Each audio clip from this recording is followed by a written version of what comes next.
When Hollywood releases a new film, it still relies on an old school marketing tool, the movie poster.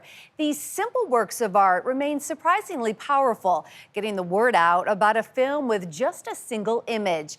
And this week, one of the most remarkable collections of these cinematic treasures is heading to auction. Errol Barnett has the story. Let the joyous news be spread, the wicked old witch at last is dead. Every motion picture has one, whether it's a smash hit or a flop.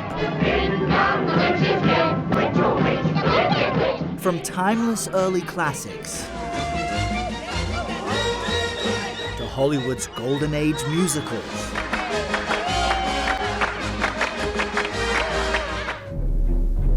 Even summer blockbusters.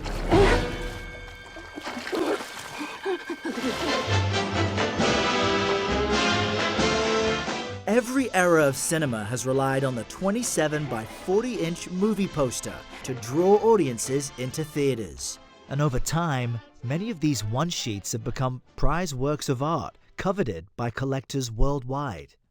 This is a bold poster. It's really quite arresting. Well, you got to remember, these posters were advertising art. They were meant to grab you by the lapels and say, get into this movie theater and see this film. And this is a classic example of that.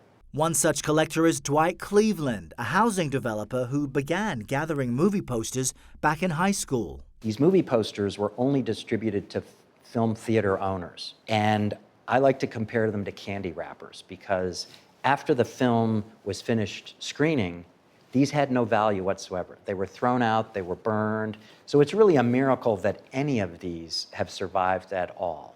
Zach Pogge Miller is the Associate Director of Movie Posters for Heritage Auctions. In totality, how big of a deal is Dwight's collection?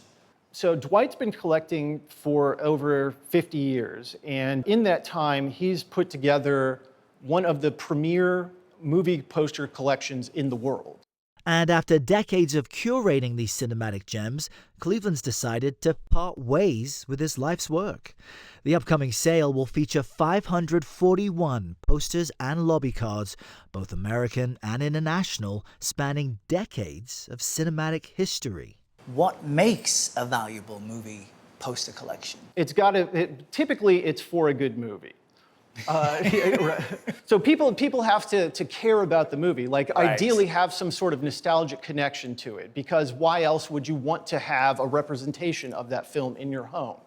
And of course, these glossy pieces of paper are expected to fetch a mighty sum on the auction block. What's the range? Posters at the entry level can be very accessible. I mean, you can buy a movie poster for as little as $20. The most expensive poster Heritage ever sold was a Dracula Style A one-sheet, and that sold for over $540,000. Wow. Among the titles in Cleveland's collection, Bond. James Bond. from 1962, the Japanese version of the first James Bond film, Dr. No. Bidding starts at $2,500. It's a very cool poster. The Japanese Bond posters are oftentimes more interesting than the United States iterations of the same. The 1933 Czech one-sheet for King Kong. It's expected to fetch more than $80,000. And Clint Eastwood's iconic 1976 Western, The Outlaw Josie Wales, with an opening bid of $1,000. The Outlaw Josie Wales. This was actually what they call a half subway or a transit one-sheet. It was produced specifically for the New York subway system. Oh, that's interesting. What was the first movie poster you remember seeing that struck you? Well, I was a naive 17-year-old high school student, and the art professor where I went to high school collected movie posters, and he was flipping through them. One of them from a 1928 film, Wolf's Song, with Gary Cooper and Lupe Velez, just spoke to me and said, take me home. How long did it take you to actually see the film? I've never seen the film. It's a lost film.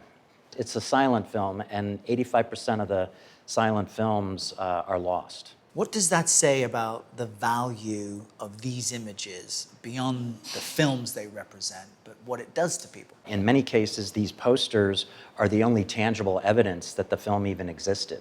So that's what's really exciting, is that you can't watch many of those silent films but you can see a lot of this beautiful artwork and learn about it from that standpoint. Surprisingly, Cleveland isn't your typical movie buff. For him, it's more about the art. Tell us about this Mae West poster. Yeah, this this is is really, really classic. American 3-sheet, 41 by 81 inches, this unbelievable shot of Mae West at her prime in 1935. I must have you marry me. Oh, listen, Ivan, you're all right to play around with, but as a husband, you'd get in my hair. One of the things that I really love about this time period is this typography that they used. All of this is hand stenciled. Her name and this title. A computer can't create letters like this. This all has to be done by hand. Still, most of this collection is a film lover's dream come true.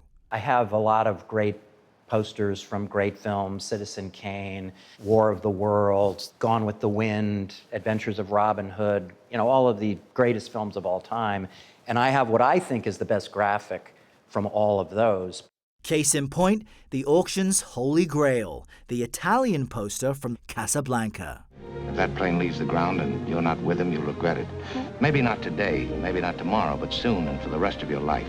You know, something as beautiful as this Casablanca poster behind me, that's on everybody's top 5 list. It's a fantastic film, and this image is by far the best image of any poster anywhere in the world advertising, you know, this film. Why auction them off then? You've spent 50 years gathering things you care about and that you value. Well, there are Why a couple let them things. go? I guess the best part about it is that normally when a collection like this is being sold, the collector has died. So I'm happy to, you know, not be in that role. You're happy to witness this? Yes, I'm happy to witness the whole thing. So it's kind of fun from that perspective. Oh, I love posters, but they're always so much more sexy to me. The auction's film. next week.